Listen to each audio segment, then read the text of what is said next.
Voy a poner una presentación porque algunas de las cosas que voy a comentar tal vez se van a ver mejor con la presentación.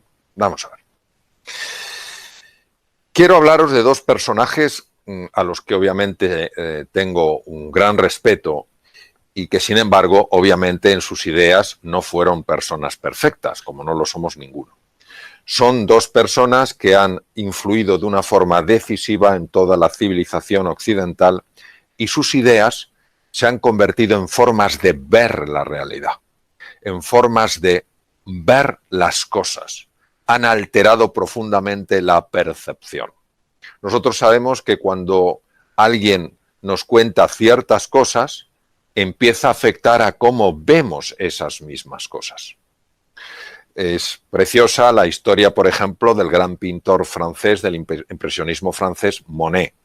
Monet era un hombre obsesionado por la luz. Si ponemos un cuadro de Monet a una persona que no conoce muy bien el impresionismo, dirá, bueno, no está mal el cuadro. Si le contamos la historia de Monet, su obsesión por la luz, que Monet desarrolló un interés tan grande por ver distintos matices de la luz, que cuando padeció unas cataratas y le dijeron que se tenía que operar porque estaba viendo la luz como nunca antes la había visto, decidió que no se quería operar y le dijo al oftalmólogo, doctor, usted me quiere quitar algo que llevo 40 años buscando. Si después de contarnos esa historia nos ponen delante del cuadro de Monet, os digo que todos veremos un cuadro diferente. Pues esto es lo que ha pasado con Newton y Descartes.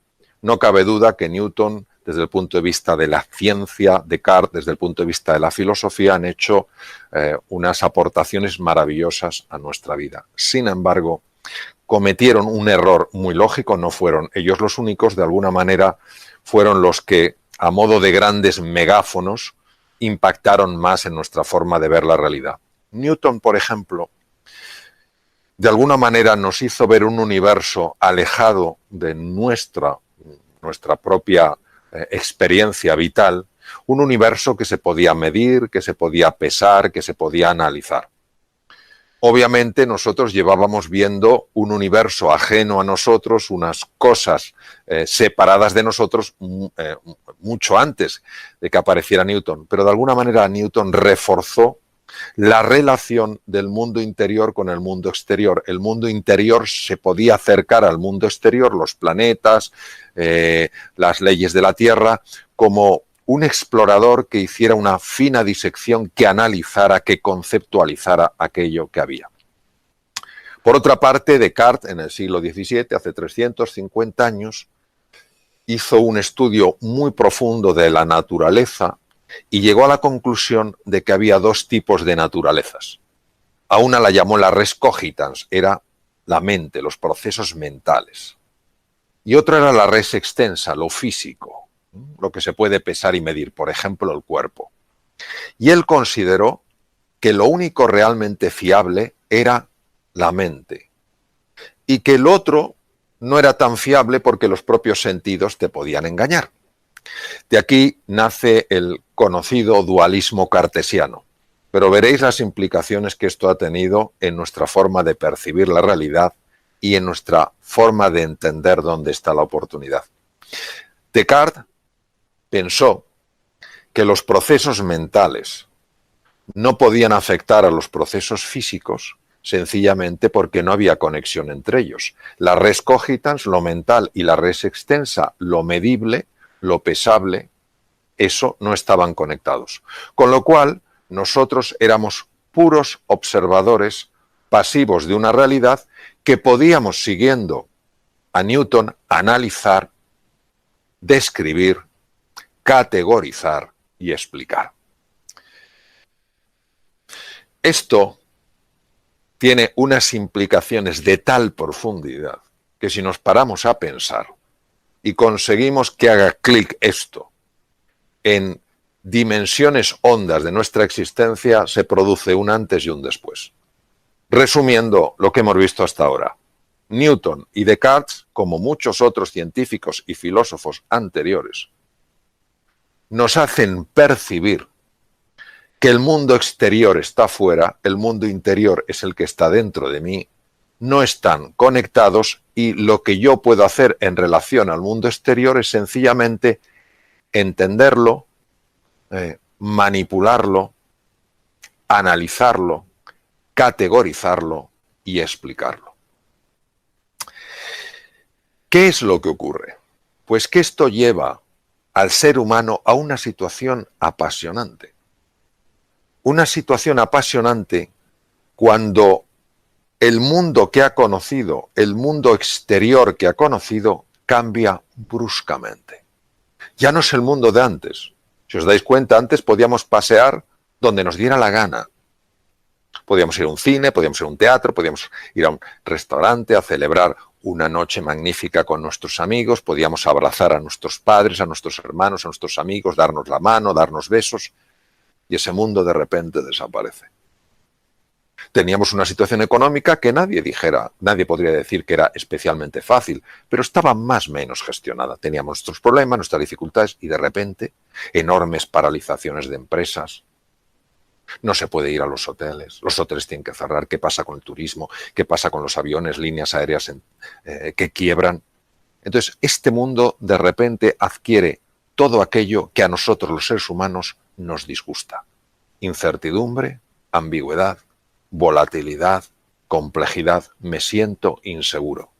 Y entonces tiendo a aferrarme a lo que sé hacer, a mantener mi estatus como sea, a seguir fiel a mi grupo, porque lo que quiero es sentirme seguro.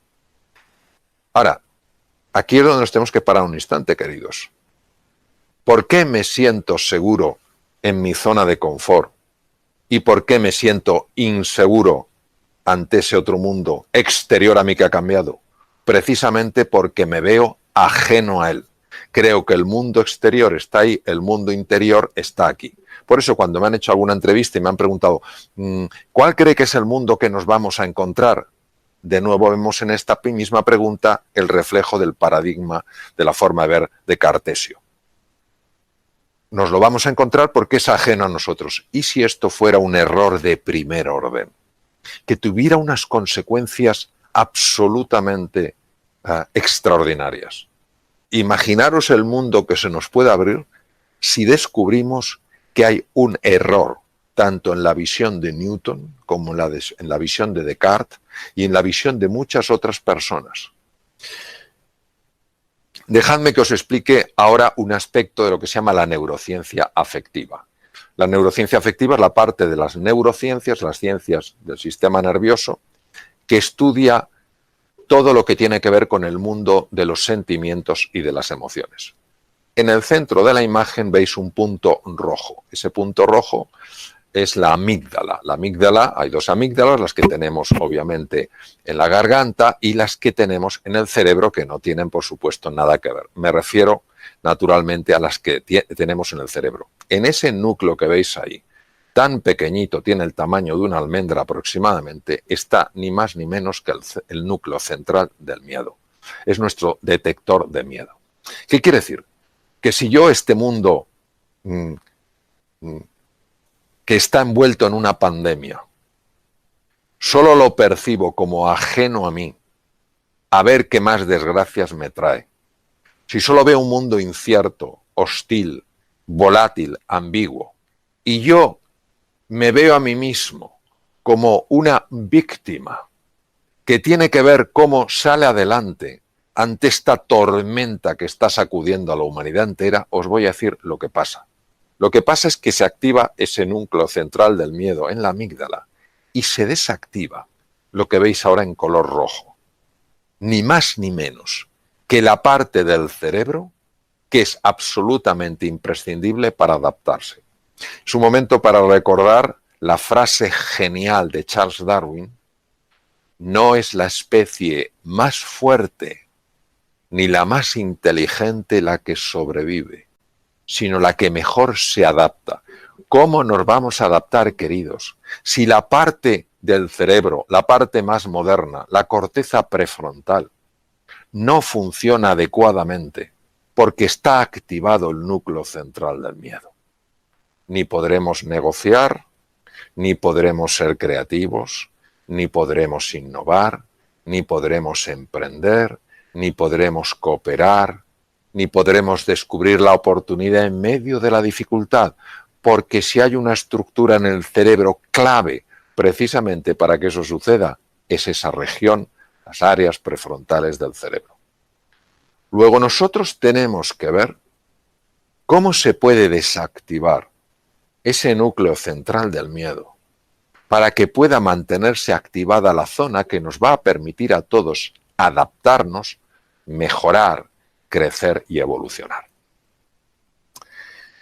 Como lógicamente soy médico, he ejercido la cirugía 26 años, aunque desde hace unos largos años ya no estoy en el ejercicio clínico, sino en la investigación y en escribir y transmitir estos conceptos, sí me importa mucho deciros que cuando se enciende el núcleo central del miedo en la amígdala, no solo se desactiva la parte anterior del cerebro, que es precisamente, como hemos comentado, la que nos ayuda a adaptarnos, es que además tiene profundos efectos a nivel del cuerpo. Si veis en la zona inferior de la presentación, con un color rosado, veréis que pone cortisol. El cortisol es una sustancia, es una hormona producida por las glándulas suprarrenales y que se utiliza mucho en medicina en situaciones muy importantes. De hecho, ha sido muy utilizado cuando en la situación actual con el COVID-19 se producía una reacción excesiva del sistema inmune y un cuadro inflamatorio. Se utiliza también en los trasplantes, etc. Pero cuando el cortisol es liberado por procesos mentales que están interpretando un territorio incierto como un territorio hostil sin siquiera haberlo conocido, solo por unos fragmentos de información, por importantes que sean, el cortisol empieza a liberarse de una forma anómala en la sangre, no gestionada por un profesional, sino anómalamente en la sangre, y esto no solo afecta a los órganos que veis debajo, tubo digestivo, hígado, sistema cardiovascular, corazón, pulmones, sino a esa célula que veis a la derecha, que es una de las células más sensibles al cortisol. Es el linfocito asesino. Imaginaros lo brutal que tiene que ser en su ataque para que a este linfocito, que es parte de nuestro ejército, le llamen asesino. A mí me recuerda en la guerra de las Malvinas, cuando decían que los británicos iban a mandar a las Malvinas a los gurkas. No sé si os acordáis de aquello. Los gurkas tienen una fama de ser gente que se escabullía, se metía sin que les pudieran ver, usaban cuchillos, degollaban a la gente, no sé si recordáis aquello. Pues de alguna manera siempre ha habido dentro de los ejércitos tropas especiales, tropas muy entrenadas para entrar en las líneas del enemigo, pues nuestra tropa especial, o al menos una de ellas, es ese linfocito, el linfocito asesino NK Natural Killer, asesino natural. Bien, este es un linfocito especializado en el ataque sobre todo a dos tipos de agentes nocivos, las células cancerígenas, número 1, y los virus. Acordaros que el COVID-19 es un virus.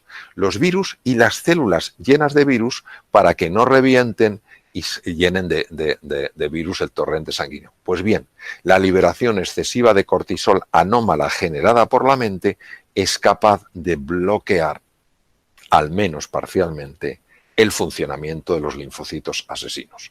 Fijaos qué curioso como en un momento determinado donde tenemos que tener un sistema inmune lo mejor modulado posible y unas capacidades cognitivas lo más hábiles precisamente para que nos podamos adaptar, fijaros qué curioso cómo cuando uno está contemplando el mundo exterior ajeno, hostil, sucede todo lo contrario, cae nuestro sistema inmune, su modulación empeora y las capacidades para adaptarse también bajan.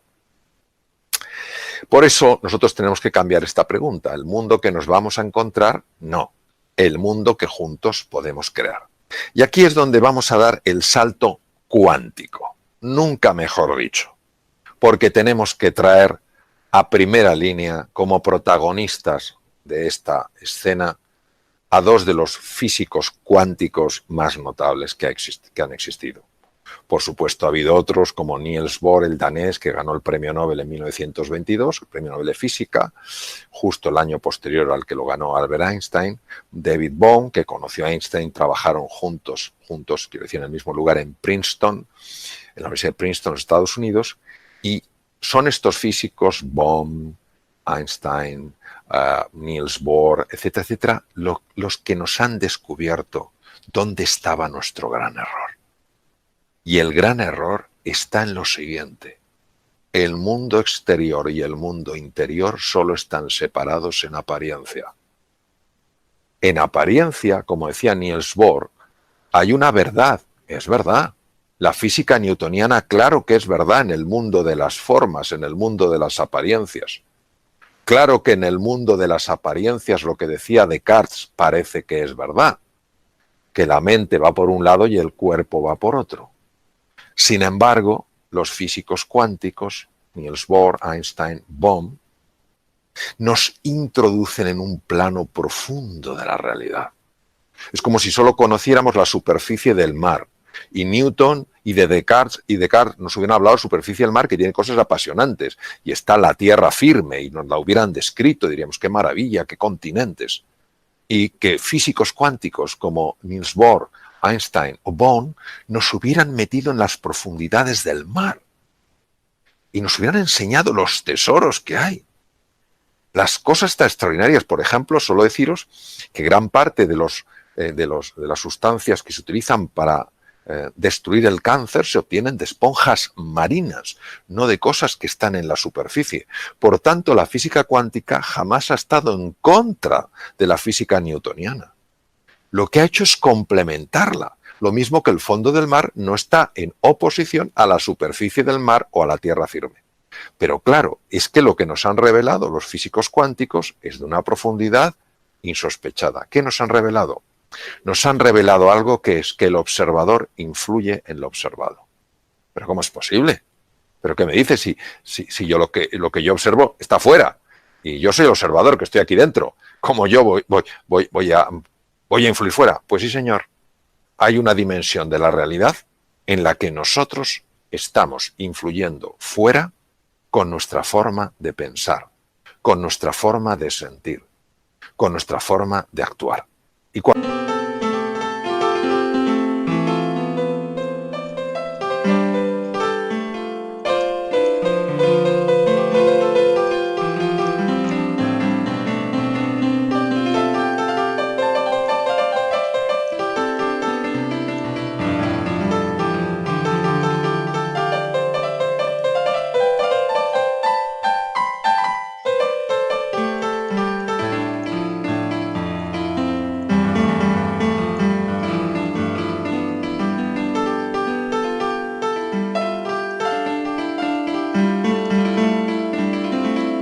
tiras del hilo y te vas para atrás, te das cuenta de que Carl Gustav Jung, probablemente de los psiquiatras más extraordinarios que ha existido, ya lo vio. Te das cuenta de que los miembros de la llamada filosofía perenne, es decir, los que no tienen la filosofía que te sirve toda la vida, Nisargadatta, Lao Tzu, Confucio, todos hablan de esto. Pero ha tenido que ser la física la que nos abra los ojos y diga, ojo, porque lo que está sucediendo dentro de ti va a tener un impacto fuera de ti, porque el observador y el observado están mucho más conectados de lo que te imaginas. Y por eso tenemos a alguien de la talla de Blake, William Blake, inglés, nació en 1757 y fue otro de los grandes filósofos para mí, aunque él era poeta, él era un magnífico grabador. Tú lees, yo lo leo a través de grandes expertos porque Blake es muy difícil de entender, William Blake, pero tú lees fragmentos de Blake y te sacuden por dentro y no sabes por qué. Luego tienes que leer a los grandes expertos, Taylor, etcétera, que se han pasado 40 años estudiándolo, etcétera, para comprender en mayor profundidad lo que querían decir. Pero fijaos lo que decía William Blake, si las puertas de la percepción, ¿de qué estamos hablando? de abrir la mirada, de que ya no hay un mundo fuera y un mundo dentro, sino que es un mismo mundo que da la apariencia que una parte está fuera y otra dentro. Si las puertas de la percepción fueran limpiadas, física cuántica, la realidad parecería como es, infinita. El mundo en un grano de arena, el paraíso en una flor, la eternidad en una hora, todo lo existente en la palma de mi mano. Pero es que hubo un científico por el que yo siento absoluta pasión. Voy por cada sitio que voy en el mundo, me muevo en el mundo, hablo con don Santiago con pasión. No solo porque a mí me ha influido mucho, aunque no le he conocido, porque él murió en 1934, nació en 1855 y murió en 1934, pero es un hombre que esto ya lo intuyó. Es el neurocientífico que mejor ha conocido el cerebro. O sea, tener en cuenta que él gana el Premio Nobel de Medicina en 1906, que era eso imposible para un español, imposible, pues lo ganó porque él hacía posible lo imposible. Y este hombre, en un mundo totalmente cartesiano, totalmente científico, totalmente rígido, siguiendo los principios absolutos de Newton, los principios absolutos de Descartes, este hombre dijo algo que creo que muchos neurocientíficos no han entendido. Todo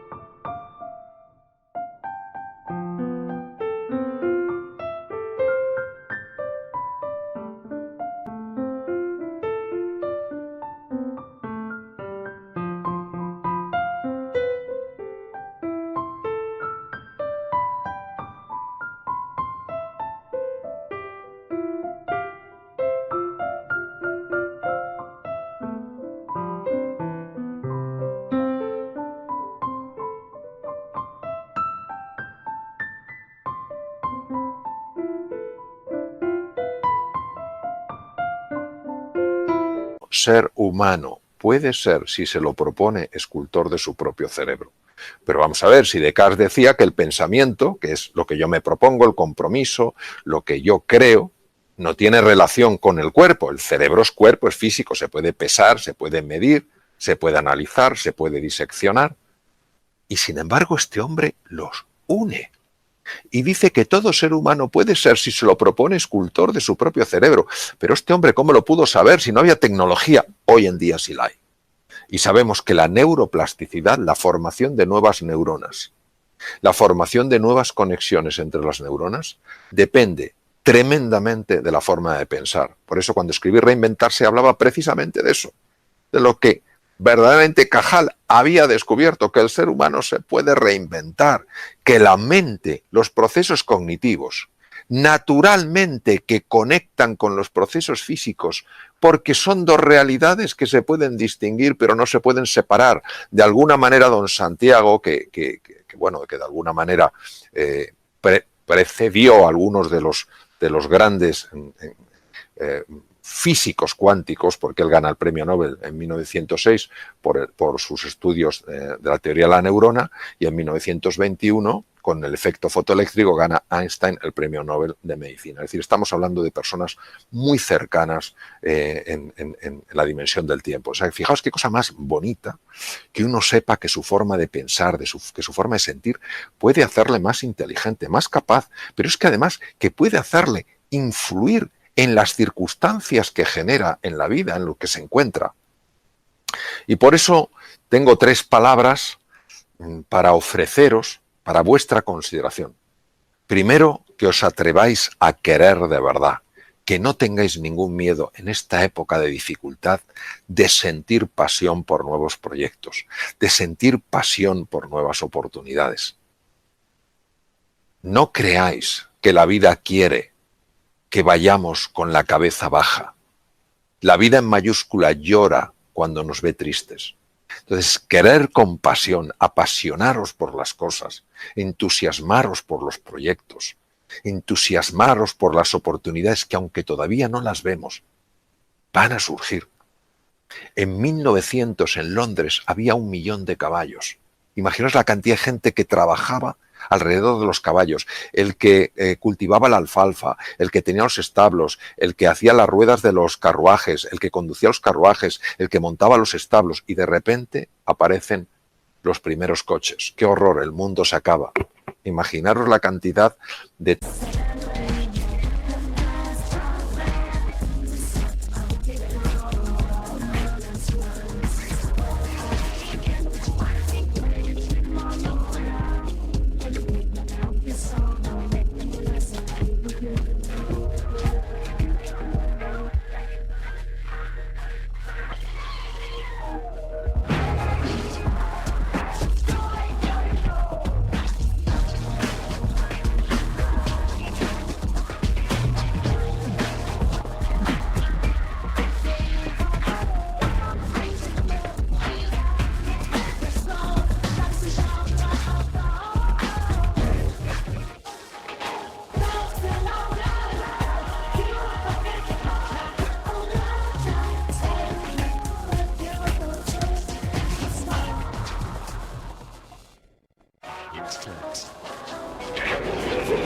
trabajos, de oportunidades, de posibilidades que han abierto los coches. Entonces, querer con intensidad, sentir pasión, porque hay un mundo de oportunidad. Ya sé que no lo vemos, ya sé que no lo vemos.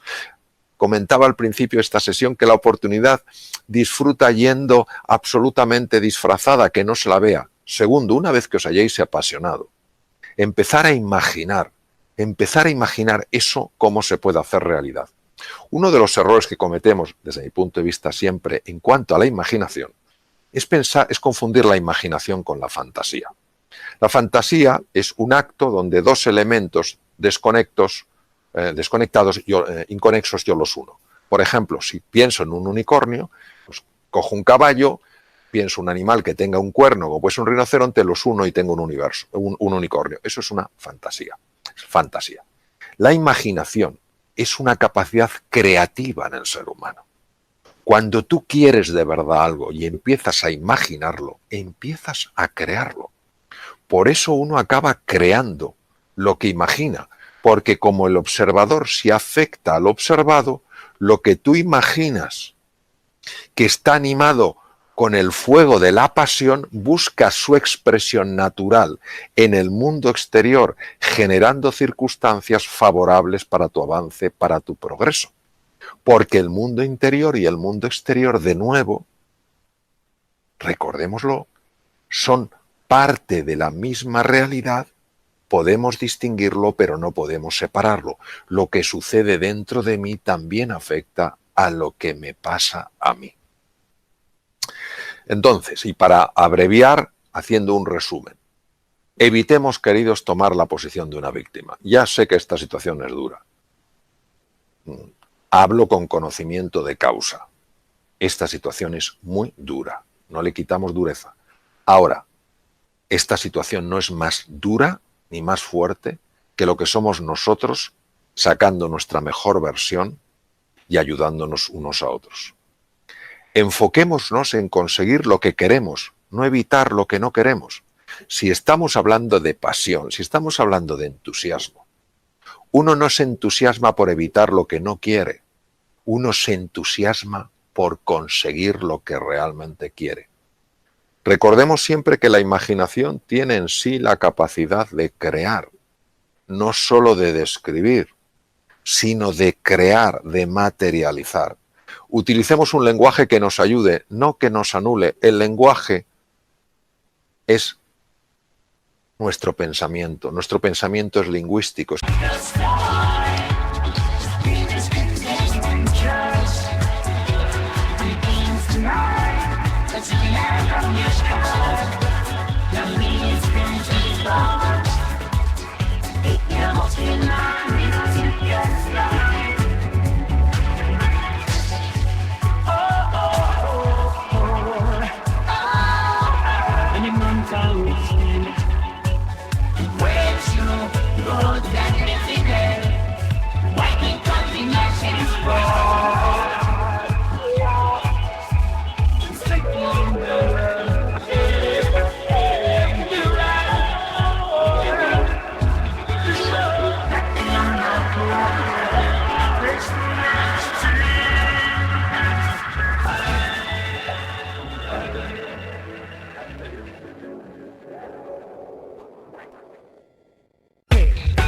Si no tuviéramos lenguaje no podríamos pensar, no se puede pensar sin lenguaje, no es posible. Son lo mismo. Y decía el gran filósofo austriaco Wittgenstein, los límites de mi lenguaje son los límites de mi mundo. Si usamos palabras constantemente como problema, hecatombe, desastre, tristeza, lamentación, horror, nuestro mundo se va a hacer muy pequeñito. Si reconocemos que eso existe y ponemos el énfasis en la oportunidad, en el desafío, en la cooperación, en la generosidad, en la pasión y el entusiasmo, nuestro mundo se va a expandir. Y sencillamente esto no se trata de vender nada, esto se trata de compartir algo que cuando uno de alguna manera, aunque sea humildemente, lo engancha, te abre un mundo de posibilidad. Entonces, que nos abramos a la posibilidad de que lo extraordinario pueda manifestarse en nuestra vida, en tu vida. Napoleon Hill no es un hombre muy conocido en España, es un hombre muy conocido en Estados Unidos, ya falleció hace muchos años. Y siempre me impactó mucho esta frase que le corresponde a él y por eso hay que poner su nombre al lado de la frase. La oportunidad viene envuelta en ropa de faena. Su forma de describir que la oportunidad no viene con bombo y platillo, como describía yo al comienzo de esta sesión. La oportunidad viene envuelta en ropa de faena. Quien está en posición de víctima, quien está utilizando un lenguaje donde solo caben los problemas, las dificultades, las limitaciones, los desastres, las hecatombes, no la va a ver. Quien cree que el mundo exterior está fuera y el mundo interior está dentro, no la generará, y si no la genera tampoco la verá. Napoleon Hill pasó 25 años de su vida, un encargo que le hizo una persona muy reconocida en los Estados Unidos, pasó 25 años de su vida estudiando la vida de la gente que había podido salir adelante en situaciones muy complicadas. Y llegó a la conclusión de que al final es esto. Si tú te entusiasmas, si tú imaginas, si tú cada vez que te caes al suelo, en lugar de quedarte mirando el suelo, empiezas a mirar al horizonte, empiezan a manifestarse, a aparecer oportunidades en tu vida. Entonces eso es lo que yo quiero dejaros como final de esta sesión, que busquéis la oportunidad, que esa oportunidad está, que uséis los recursos extraordinarios que tenéis para decir sí a la vida, para decir sí a este nuevo mundo que nos encontramos. Cuidaros mucho y un abrazo muy fuerte.